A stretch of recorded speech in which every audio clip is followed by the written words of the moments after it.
Now we are going to start the another part in chapter origin and evolution of life is human evolution. आता आपल्याला काय सुरू करायचं आहे? Human evolution. म्हणजे आपण या अर्थवर कसं इव्हॉल्व्ह झालो, म्हणजे काय मॉडिफिकेशन झाले. ॲक्च्युली डार्विनने आपल्याला डिफाईन कसं केलं होतं इव्होल्युशनला? The descent with modifications.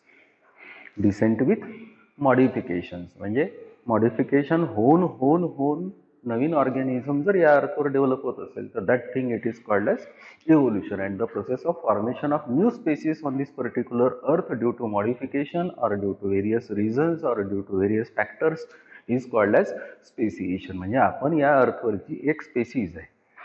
Scientific name of that particular human is Homo sapien. म्हणून हक्सले एक सायंटिस्ट होता that showed a connecting link between that particular ape, monkeys and man. बघा, Huxley in 1863 was the first person who established the connecting link between the monkey, apes and the man. म्हणजे याच्यापूर्वी खूप सारे evidences आपण collect केले. एव्हिडन्सेसवरून आपण एका opinion पर्यंत पोहोचलो की the man, the apes, the monkeys have common ancestor. मॅनमध्ये आपण मॅन आहे, ह्युमन आहे. मंकीजमध्ये वेगवेगळ्या प्रकारचे मंकीज आहे. Apes, gorilla, gibbon, orangutan, chimpanzee यांना काय म्हणतो आपण? Apes. So the man, monkey and apes they have common ancestor. They show connecting link in evolutionary process. This is the statement of the Huxley in 1863. Carolus Linnaeus gave human the scientific name as Homo sapien. Carolus Linnaeus है, Carl Linn von या particular सायंटिस्टचं old name आहे. New name Carolus Linnaeus यांनी binomial nomenclature दिलं आपल्याला. Binomial nomenclature म्हणजे काय? Giving two names to the organism, the plant or animal. That is called as binomial nomenclature. या बायनॉमियल नॉमेनक्लेचरमध्ये काय असते की पहिलं जे नेम असते तो जीनस, दुसरं जे नेम असते ती स्पीसीस. जसं माझं नेम, ह्युमन बिईंगचं नेम होमो सॅपियन असेल तर Homo is the genus, sapien is the species. Homo हा जो जीनस आहे कॅरोलस लिनियस काय म्हणतो की that should be, that must be noun. Species सॅपियननी जे म्हणतो ती कंपल्सरी स्पेसिस ही ॲडजेक्टिव्ह असली पाहिजे. म्हणून genus it must be noun, species it must be adjective. म्हणून माझं सायंटिफिक नेम कसं होईल तर Homo sapien. Where the Homo means man and sapien means wise. That's why the wise man या अर्थवर सगळ्यात इंटेलिजंट असणारा जो पर्टिक्युलर ॲनिमल आहे, ऑर्गॅनिझम आहे, that is the man. So scientific name of this particular man it was given by Carolus Linnaeus and the scientific name of this particular man is Homo sapien. The major changes that took place in evolution of man include की evolution जसं जसं झालं तसं माझ्या बॉडीमध्ये काय काय changes होत गेले ते सगळे चेंजेस आपण इथे लिस्ट केलेले आहे. The major changes that took place in evolution of man include increase in size of the brain. ब्रेनचा साईज इन्क्रीज झालाय. एनहान्स्ड इंटेलिजन्स, इंटेलिजन्स पण आपण आपला वाढवलाय किंवा वाढलाय. इन्क्रीज द क्रॅनियल कॅपॅसिटी, माझ्या स्कलमधली जी कॅपॅसिटी आहे त्या कॅपॅसिटीला क्रॅनियल कॅपॅसिटी म्हणतात. That cranial capacity got increased. Bipedal locomotion, आपले अँसिस्टर असेल तर ते क्वाड्रापिडल होते, चारही लिम्स यूज करून मुवमेंट करत होते, लोकोमोशन करत होते. आता मी दोन लिम्स म्हणजे हाइंड लिम्स यूज करून लोकोमोट होतो, म्हणजे बायपिडल लोकोमोशन.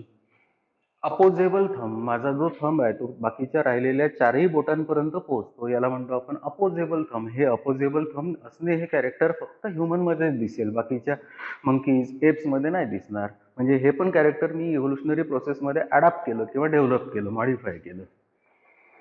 त्याच्यानंतर इरेक्ट पोश्चर, मी आता सरळ उभा राहतो. बाकीचे ॲनिमल जर पाहिलेले असेल किंवा आपलेच मंकीज, एप जर रिलेशन मधले जर ॲनिमल्स ऑब्झर्व केलेले असेल तर ते बेंड आहे किंवा मग क्वाड्रापिडल आहे, पण मी कम्प्लीट इरेक्ट आहे. Shortening of the four limbs and lengthening of the hind limbs, की माझे फोर लिम्स जर असेल, हात असेल तर ते शॉर्ट झाले इव्होल्युशनरी प्रोसेसमध्ये in the course of time. पण हे जर हाइंड लिम्स असेल तर ते लॉंग झाले. डेव्हलपमेंट ऑफ द चीन, चीन डेव्हलप झाली, ही चीन आहे, ही चीन डेव्हलप झाली. बाकीच्या ॲनिमल्समध्ये म्हणजे मंकीज, एप्समध्ये पाहिलेलं असेल तर चीन अब्सेंट आहे, आपल्याकडे चीन प्रेझेंट आहे. Broadening of the pelvic girdle, the hip girdle it is called as pelvic girdle. ही माझी ब्रॉड आहे, पण बाकीच्या एप्स, मंकीजमध्ये पाहिलेली असेल तर ती नॅरो आहे. डेव्हलपमेंट ऑफ लंबर कर्व, हा जो कर्व आहे इथला, हा कर्व डेव्हलप झाला म्हणून माझा व्हर्टिब्रल कॉलम असेल तर तो एस शेप्ड आहे, कॅपिटल एस शेप्ड आहे. सोशल अँड कल्चरल डेव्हलपमेंट, की सोशली आणि कल्चरली मी आता ऍक्टिव्हिटीज करायला लागलो. स्पीच हॅबिट म्हणजे आर्टिक्युलेटरी स्पीच हॅबिट मी डेव्हलप केली आता, म्हणजे मला वर्ड्स बोलता येतात. आर्ट, त्याच्यानंतर डेव्हलपमेंट ऑफ टूल्स एक्सेट्रा, वेगवेगळ्या आर्ट मी आता शिकलो. त्याच्यानंतर टूल्स मी आता तयार करायला लागलो, टूल्स यूज करायला लागलो. So these are the advancement in the course of time during the process of evolution of the man. आता आपल्याला पाहायचं आहे की हा पर्टिक्युलर मॅन क्लासिफिकेशनमध्ये कुठे बसतो. म्हणजे इनडायरेक्टली पहा की ॲनिमल्स जर असेल तर क्लासिफाय कसे केलेले आहे. फिशेसला आपण पायसेसमध्ये ॲड केलेलं आहे, ॲम्फिबियन्सला आपण ॲम्फिबियामध्ये ॲड केलेलं आहे, स्नेक सारख्या ॲनिमल्सला आपण रेप्टिलियामध्ये ॲड केलेलं आहे.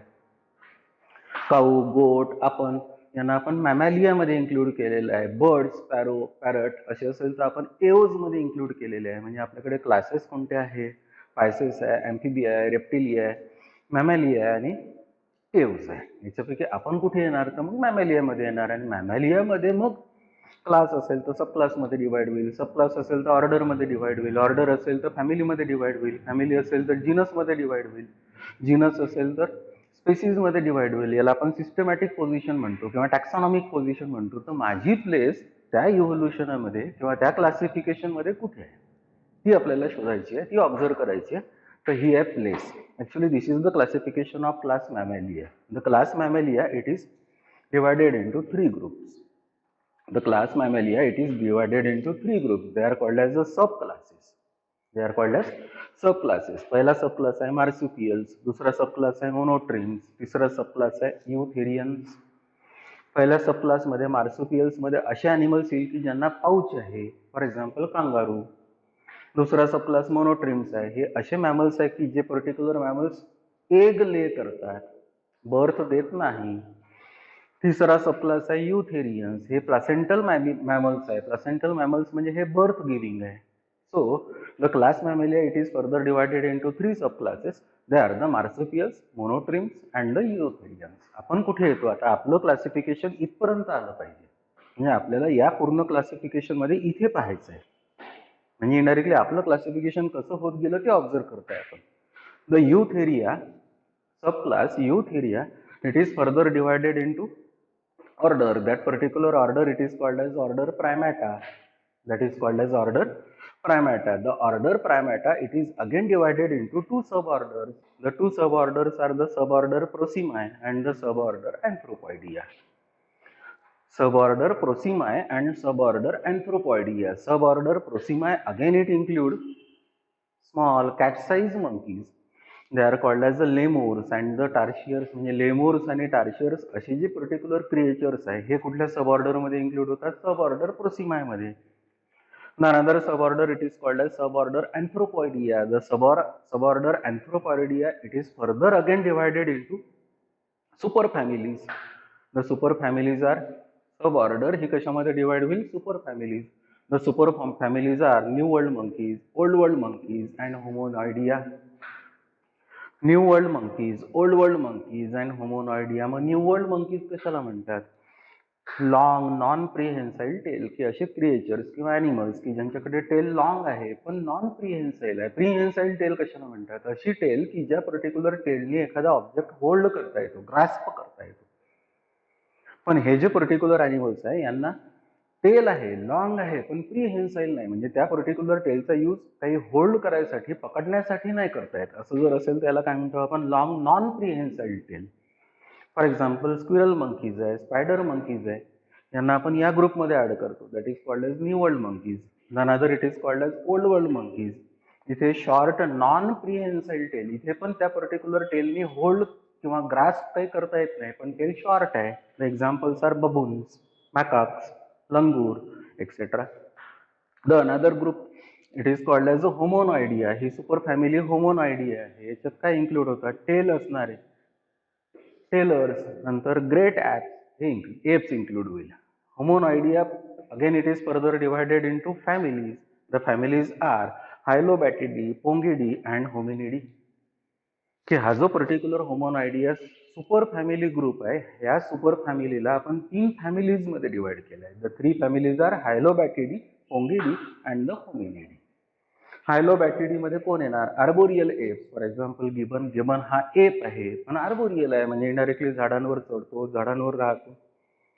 पोंगिडी it include semi arboreal apes, की हे असे एप्स आहे की जे सेमी आर्बोरियल आहे, म्हणजे ते लँडवर पण राहतात आणि झाडावर पण चढू शकतात. The examples are gorilla, chimpanzee, orangutan etcetera. Hominidae. होमिनिडीमध्ये असे ॲनिमल्स किंवा इंडिव्हिज्युअल्स इन्क्लूड होतात की ज्यांचं पोश्चर बॉडीचं हे सरळ आहे, म्हणजे आपण आहे.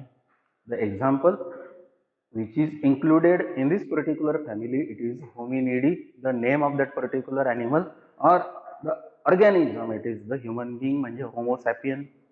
म्हणजे आपण आपलं क्लासिफिकेशन करताना मॅमॅलिया मध्ये पहा आपण कसं जाऊ, म्हणजे इनडायरेक्टली आपण कुठे आहे त्या मॅमॅलिया क्लासिफिकेशन मध्ये. Class Mammalia, sub class Eutheria, order Primata, sub order Anthropoidea, sub order Anthropoidea, नंतर सुपर फॅमिली होमोनॉइडिया, त्याच्यानंतर फॅमिली होमिनिडी, जीनस होमो आणि species sapiens. So this is the position of that particular human being in the classification of mammalia. म्हणून आपण आपलं systematic position म्हणजे taxonomic position कशी सांगतो? The kingdom is Animalia, phylum is Chordata, sub phylum is Vertebrata, class is Mammalia, order is Primata, suborder is Anthropoidea, super family is Hominoidea, family is Hominidae, genus is Homo and species is sapiens. So this is the classification or systematic position of the human being. आता आपल्याला काय observe करायचं आहे की आपण या अर्थवर कसं evolve झालो. मग आपण इव्हॉल्व्ह झालो म्हणजे याच्यासाठी एव्हिडन्सेस लागेल. मग खूप सारे वेगवेगळे एव्हिडन्सेस आहे. मॉर्फॉलॉजिकल एव्हिडन्सेस आहे, अनाटॉमिकल एव्हिडन्सेस आहे, एमेरॉलॉजिकल एव्हिडन्सेस आहे. या एव्हिडन्सेसला कन्सिडर करून सगळ्यात इम्पॉर्टंट कार्बन डेटिंग टेक्निकमध्ये त्या पर्टिक्युलर मिळालेल्या फॉसिल्सचं एज कॅल्क्युलेट करून आपण आपल्यापर्यंत पोहोचलो. म्हणजे फॉसिल्स काढले, त्याचं कार्बन डेटिंग टेक्निकमध्ये एज कॅल्क्युलेट केलं, त्याचं जे बोन मिळालेलं असेल ते आपल्यासोबत कम्पेअर केलं, ते एप सोबत कम्पेअर केलं, ते मंकी सोबत कम्पेअर केलं. जर ते मंकी सोबत सिमिलॅरिटी दाखवत असेल तर आपल्याला म्हणता येईल की that particular fossil which is obtained is the ancestor of that monkey. जर तो पर्टिक्युलर फॉसिल एप सोबत सिमिलॅरिटी दाखवत असेल तर आपल्याला म्हणता येईल की that particular fossil it show similarity with the ape. तो जर फॉसिल फॉर एक्झाम्पल आपल्यासोबत सिमिलॅरिटी दाखवत असेल तर then we can say that that particular fossil it show resemblance with the man. So this is called as chronology. This is called as chronology. So what is chronology? The sequential arrangement of fossil or fossil record as per their evolutionary age, it is called as a chronology. The sequential arrangement of fossils or fossil record as per their evolutionary age is called as a chronology. आता ही chronology आपल्याला आता trace करायची. की सगळ्यात oldest fossil आपल्याला कोणता मिळाला आणि आपण आता मॉडर्न या अर्थवर आहे, तर मग याच्या मध्ये मध्ये कोण होऊन गेले ते आपल्याला चेक करायचे. And that is nothing but it is called as chronological order. The chronological order of human evolution include. आता पहा या क्रोनॉलॉजीमध्ये कोण कोण आपल्याला आपले अँसिस्टर्स मिळाले. अँसिस्टर्स आहे ड्रायोप्थिकस, रॅमॅप्थिकस, ऑस्ट्रलोप्थिकस. काय काय आहे? Dryopithecus, Ramapithecus, Australopithecus, Homo habilis, Homo erectus, Homo neanderthalensis and Homo sapien. हा आहे मॉडर्न मॅन. इथे जिथे जिथे सफिक्स थिकस लागलेला आहे ते कॉमन अँसिस्टर आहे, the common ancestor of the ape and the man. आणि जिथे प्रिफिक्स होमो होमो लागलेला आहे ते are the direct ancestors of the man. म्हणजे थिकस जर लागलेलं असेल तर that is the common ancestor of the ape as well as the man. पण होमो जर प्रिफिक्स लागलेला असेल तर that is the ancestor of the man. तर आपल्याला आता या सगळ्यांचे फॉसिल्स, त्यांचे कॅरेक्टरिस्टिक्स ऑब्झर्व करायचे आणि एका ओपिनियनपर्यंत पोहोचायचं की दिस particular fossils they show either similarity with the monkey or similarity with the ape or similarity with the man. Now what we are studying? The chronology. What is chronology? The evolutionary sequence. That is called as chronology. म्हणजे the study of fossils with the help of evolutionary sequence or as per their chronological or evolutionary age, that is called as a chronology. म्हणजे एखादा organism trace करायचा असेल किंवा त्याला track करायचं जर असेल पर्टिक्युलरली ट्रेस करायचं असेल आणि त्याचं एज जर आपण कॅल्क्युलेट करून तिथपर्यंत जर पोहोचत असेल तर that is called as chronology. या क्रोनॉलॉजीमध्ये आपण आपलं इव्होल्युशन आता ट्रेस करत आहे. तर ते इव्होल्युशनरी फॉसिल्स आपल्याला जे मिळाले त्याचे कॅरेक्टरिस्टिक्स आपल्याला ऑब्झर्व करायची आहे. हा पार्ट आता लर्न करण्यासारखा पार्ट आहे. क्रोनॉलॉजी कशी आहे? ड्रायोप्थिकस आहे, रॅमॅम्थिकस आहे, ऑस्ट्रलोप्थिकस आहे, होमो हॅबियालिस आहे, होमो इरेक्टस आहे, होमो निएंडरथॅलेन्सिस आहे आणि सगळ्यात शेवटी मॉडर्न मॅन आहे म्हणजे होमो सॅपियन आहे. त्याच्यापैकी आता या बोर्डवर 4 आहे. The Dryopithecus, Ramapithecus, Australopithecus and Homo habilis. आता आपल्याला इथे शोधत न्यायचं आहे की आपण जास्तीत जास्त कुठल्या फॉसिलसोबत सिमिलॅरिटी शो करतो. So first one, it is Dryopithecus. Appearance of this particular Dryopithecus, it was ape-like. हा कोणासारखा दिसायचा? एप सारखा. Place of fossil record की याचा फॉसिल आपल्याला कुठे मिळाला? The fossil of this particular Dryopithecus was found in Victoria Lake of Africa. Victoria Lake of Africa. त्याच्यानंतर हरित लायंगा, हिमाचल प्रदेश. ठीक आहे. हा या अर्थवर केव्हा होता? Period of existence. It was lived on this particular earth in Miocene epoch about 20 to 25 million years ago. म्हणजे आजच्या मागे 20 ते 25, 20 to 25 मिलियन इयर्स बॅक या अर्थवर होता, एक्झिस्टेड होता. त्याच्यानंतर याचं पोश्चर कसं होतं? The posture of that particular Dryopithecus was semi erect. म्हणजे हा बेंड होता. The special features of this particular Dryopithecus are this particular Dryopithecus because it is semi-erect and fossil features are because not very clear. We can say that this particular Dryopithecus it shows close resemblance or similarity with the chimpanzee. म्हणजे indirectly आज जो चिंपॅन्झी आहे त्याच्यासोबत हा similarity दाखवतो. So first one it is called as Dryopithecus. The first fossil it is called as a Dryopithecus. हा आज या अर्थवर जिवंत नाही. याचे फॉसिल्स आपण वरून आपण ही इन्फॉर्मेशन कलेक्ट केली. The second is Ramapithecus. So it was a man like. म्हणजे याचा अपिअरन्स कसा आहे? मॅन सारखा. म्हणजे याच्या फॉसिल्स वरून आपण आता सांगतो की हा मॅन सारखा असेल. The fossils of this particular Rhamamthicus found in Shivalik Hills in India as well as Kenya. India मधल्या शिवालिक हिल्सला आणि केनियामध्ये या पर्टिक्युलर रॅमॅम्थिकसचे फॉसिल्स मिळाले. हा या अर्थवर केव्हा होता? रॅमॅम्थिकस वॉज ऑन धिस अर्थ in myosin and early Pliocene epoch around 14 to 12 million years ago. म्हणजे आजपासून मागे जर गेलो तर 14 to 12 मिलियन इयर्स पूर्वी या अर्थवर हा होता. The posture of this particular Rhamamthicus was erect. हा कंपल्सरी कसा होता? इरेक्ट होता. And this particular Rhamamthicus it showed similarity with the man. म्हणजे इंडायरेक्टली याचे जे फॉसिल्स आपल्याला मिळाले त्या फॉसिल्सला आपण आपल्यासोबत जेव्हा कम्पेअर केलं त्यावेळेस आपण असं ओपिनियन पर्यंत पोहोचलो की दिस particular Rhamamthicus might be the first ancestor of the man. The another is Australopithecus. ह्या ऑस्ट्रलोप्थिकसचे फॉसिल्स प्रोफेसर डार्ट या सायंटिस्टला मिळाले एका चाइल्डच्या स्कल कॅपच्या फॉर्ममध्ये. ठीक आहे. It show connecting link between the apes and the man. म्हणजे इंडायरेक्टली या ऑस्ट्रलोप्थिकसचा जो फॉसिल आपल्याला मिळाला त्या फॉसिल्समध्ये कॅरेक्टरिस्टिक म्हणजे स्केलेटल फीचर्स आपल्याला कोणाकोणाचे दिसले? मॅन सारखे आणि एप सारखे. That's why this particular Australopithecus it is considered as it is a connecting link between the apes as well as the man.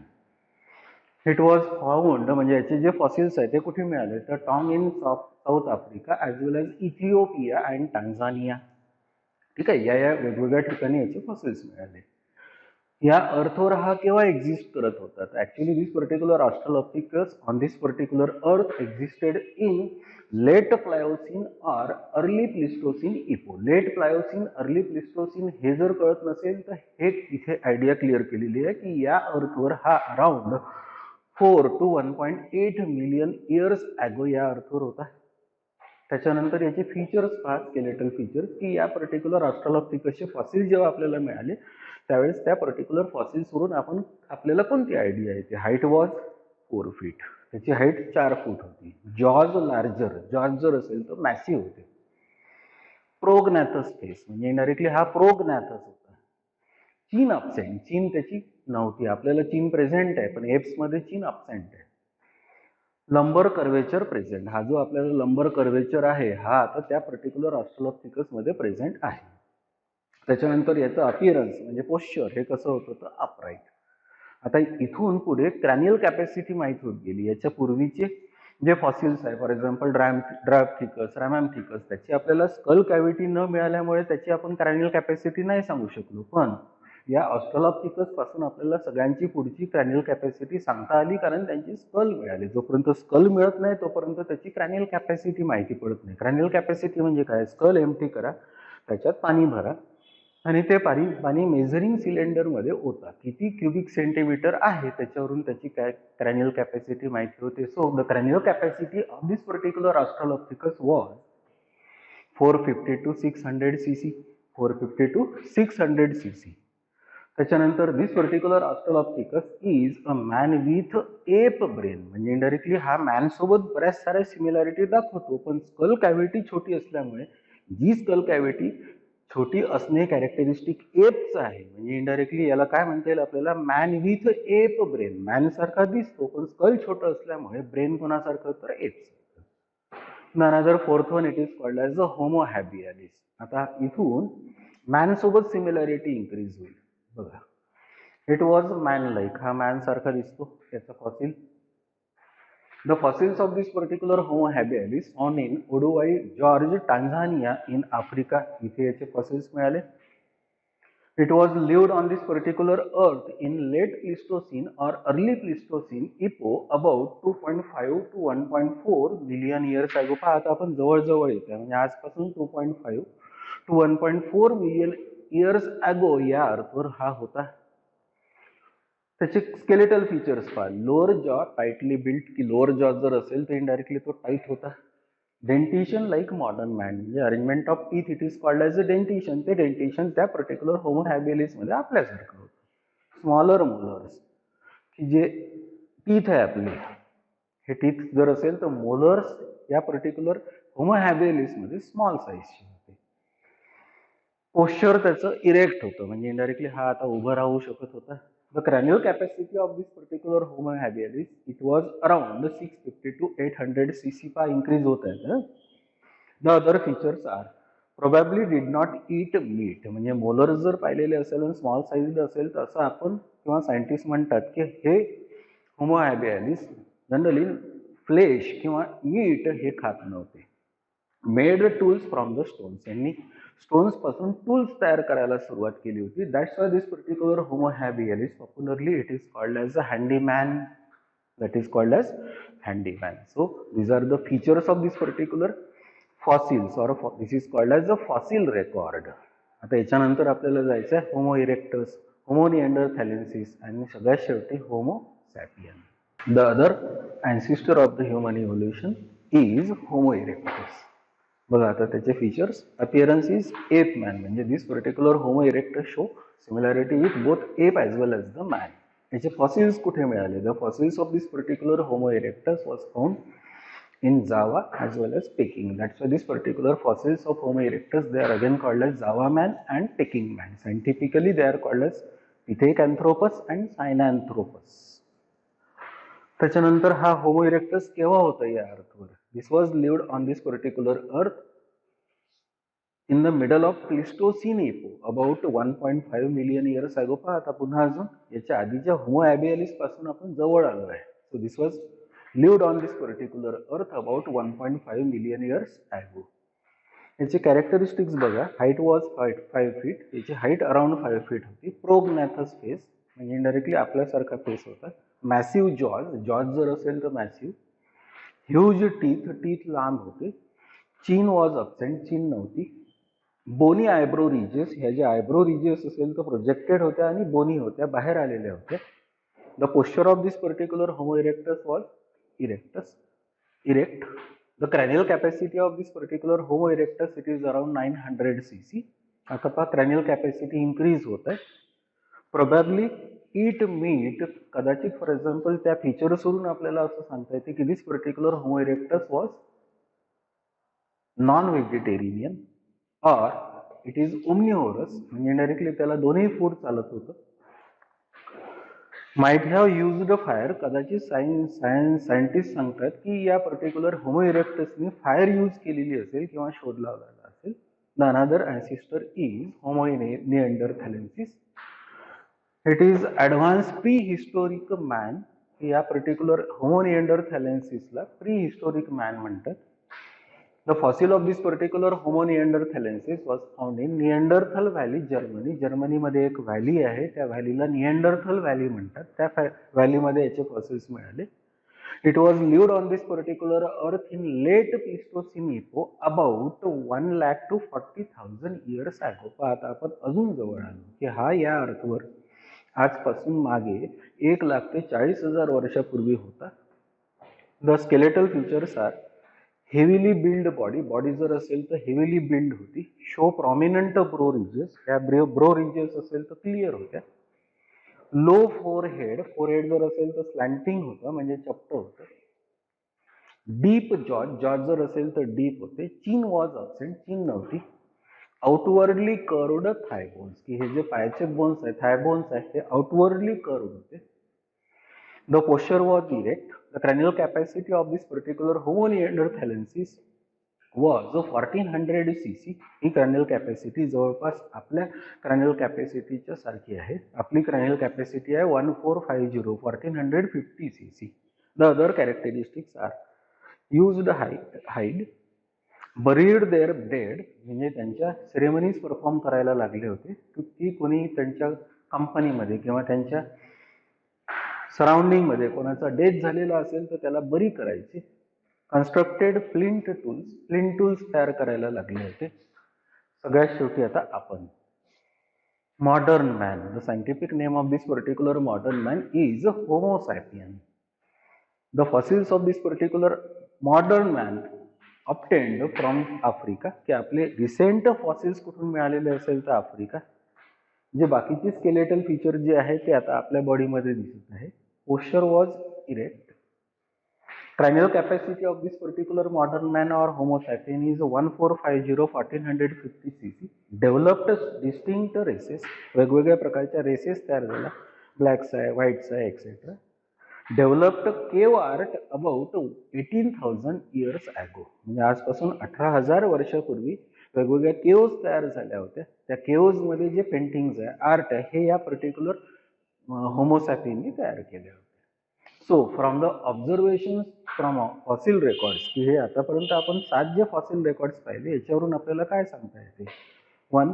Cranial capacity of man has increase. की हळूहळू cranial capacity आपली मॅनपर्यंत येतानाची ती increase झाली. Frontal lobe of the brain has help in development of the forehead. की माझं जे ब्रेनचा हा समोरचा पार्ट आहे त्याला फोर लोब किंवा फ्रंटल लोब म्हणतो. तो जर डेव्हलप झालेला असेल तर नॅचरली हे जे पर्टिक्युलर बोन आहे, फ्रंटल बोन आहे, हे जे स्लॅन्टिंग होतं ते आता सरळ झालं. Intelligence is increase. इंटेलिजन्स वाढलं. Freedom and four limbs. Freedom of four limbs and opposable thumb led to the better utilization of the hand. की फोर लिम्स आपले फ्री झाल्यामुळे, अपोजेबल थंब असल्यामुळे नॅचरली आपल्या फोर लिम्सचा, हँड्सचा उपयोग आपण वेगवेगळ्या ऍक्टिव्हिटीसाठी करून घेतो. Bipedal locomotion and upright posture, stereoscopic vision moved man on the land. की बायपिडल लोकोमोशन असल्यामुळे, अपराइट असल्यामुळे आपण या पर्टिक्युलर अर्थवर मूव्ह झालो. Articulatory speech habit. आपण आर्टिक्युलेटरी स्पीच हॅबिट तयार करायला लागलो, म्हणजे वर्ड्स रिप्रोड्यूस करायला लागलो. So the journey of the evolution of the human still continues. की असं इव्होल्युशन आपलं आता अजून कंटिन्यू सुरू आहे. So this is the part that is called as human evolution.